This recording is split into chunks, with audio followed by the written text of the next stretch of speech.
तो जैसे आपने एंजाइटी और डिप्रेशन की बात की, तो मुझे कुछ योग बता सकते हैं जो एंजाइटी और डिप्रेशन से बाहर निकलने में हेल्प करे? हाँ कुछ देखिए, योग, ये योगासन। बहुत सारे पॉडकास्टर मैंने देखे हैं ये बोलते हुए कि कुछ ऐसा बता सकते हो कि हेल्प मिले। हाँ। हेल्प की जरूरत ही नहीं है, परमानेंट क्योर करता है योग। अच्छा। ये सपोर्टिंग सिस्टम नहीं है, ये ओके। क्योर करता है प्रॉपर। तो जैसे मेडिसिन लेते हैं तो मेडिसिन छूट जाएगी, छूट जाएगी। परमानेंट छूट जाएगी। ओके। और मेरे पास में ऐसा एक केस है, नवनीत करके मेरे स्टूडेंट थे, उनका उदाहरण मैंने कई जगह दिया भी है, इसलिए क्योंकि एक इंसान जो लगभग खत्म हो गया है, उसका जॉब लगभग जाने को है, लगभग फैमिली उजड़ गई है, टूट गई है, ऐसा इंसान अगर 4 साल डिप्रेशन में, एंजाइटी में रहने के बाद, काउंसलिंग करवाने के बाद, दुनिया भर के साइकेट्रिस्ट को बदलने के बाद और गलत रास्ते पे जाने के बाद वापस से कमबैक की सोचता है और 4 साल से परेशान इंसान 4 महीने में रिकवर कर जाता है, तो उससे अच्छी केस स्टडी कोई हो ही नहीं सकती है। अच्छा। ऐसा इंसान जिसको एंजाइटी बोल करके ये बोल दिया गया था कि आप लाइफ टाइम दवाई खाओ, कुछ नहीं हो सकता है, ओके। जिनको ये था कि मेरे को जॉब छोड़ना ही है क्योंकि अब नहीं किया तो फिर मैं कुछ कर बैठूंगा अपने साथ, वो ओके। 4 महीने में रिकवर कर गए थे। एंजाइटी आराम से ठीक हो जाती है।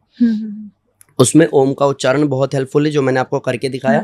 दूसरा, भ्रामरी प्राणायाम बहुत फायदा करता है। अनुलोम विलोम प्राणायाम बहुत फायदा करता है। इसके अलावा अगर आप भुजंग आसन करवाते हो, अर्धमशेंद्र आसन कराते हो, सेतु बंद आसन कराते हो, तो ओवरऑल उसके ब्रेन पे, स्टमक पे काम होगा और दोनों कहीं ना कहीं सेटल हो जाएंगे। और जैसे ही ब्रेन पे काम हुआ, स्टमक पे काम हुआ, तो इंसान 98% रिकवर कर जाता है। 2% की बात आ गई तो स्ट्रेस एंजाइटी में उसको ये समझना पड़ेगा एंजाइटी हो किस चीज के लिए। अगर वो कहता है कि मेरे को ऐसा लगता है जैसे मेरे पे ज्यादा टाइम नहीं है, ओके। तो उससे ये पूछो कि भाई तू ये होता कौन है सोचने वाला, क्योंकि जब तेरा टाइम आएगा तो सोचने का ही मौका नहीं मिलेगा।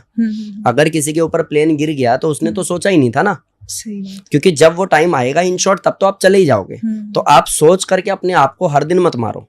वो 2% काम आपको करना पड़ेगा, बाकी 98% काम योग कर लेता है।